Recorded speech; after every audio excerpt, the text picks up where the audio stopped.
తెల్ల వెంకట్రావు పర్యటించారు. పలు అభివృద్ధి పనులకు శంకుస్థాపన చేసిన అనంతరం బొగతా జలపాతాన్ని సందర్శించారు. అక్కడ బొగతా ఇందిరా మహిళా శక్తి క్యాంటీన్ తో పాటు ఆర్వో మినరల్ వాటర్ ప్లాంట్ ను మంత్రి ప్రారంభించారు.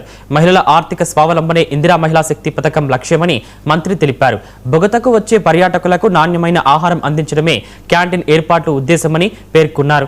జలపాతం వద్ద పర్యాటకుల భద్రతపై అధికారులు అప్రమత్తంగా ఉండాలని, వరదల సమయంలో ముందస్తు చర్యలు చేపట్టాలని ఆదేశించారు.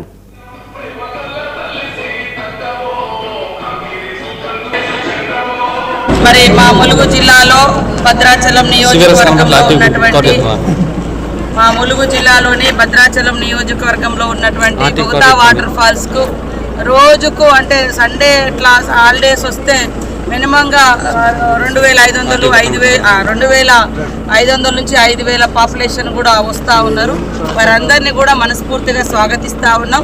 ములుగు జిల్లాలో వర్షాలు పడ్డాయంటే అడవి పులకించిపోతుంది, అడవి పచ్చదనంతో నిండిపోతుంది, వాగులు వంకలు నిండిపోతాయి.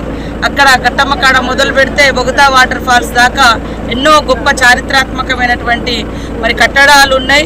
అక్కడ గట్టమ్మ కాడ మొక్కుకొని బయలుదేరితే రామప్ప టెంపుల్, రామప్ప నుంచి ముందుకు వస్తే లక్నవరం టెంపుల్, లక్నవరం నుంచి కొంచెం ముందుకు వస్తే మరి లక్నవరం చెరువు, లక్నవరం నుంచి ముందుకు వస్తే సమ్మక్క సార్లమ్మ టెంపుల్, ఆ మధ్యలో బ్లాక్ బెర్రీ, అదే కాకుండా ఈ మధ్య కాలంలో మరి తయారు చేసినటువంటి తాడ్వాయ్ హట్స్, తర్వాత రోడ్ మీద కూడా ఇంకా మన కట్టడాలు ఏదైతే మరి ఏమంటారు మరి మా ములుగు జిల్లాలో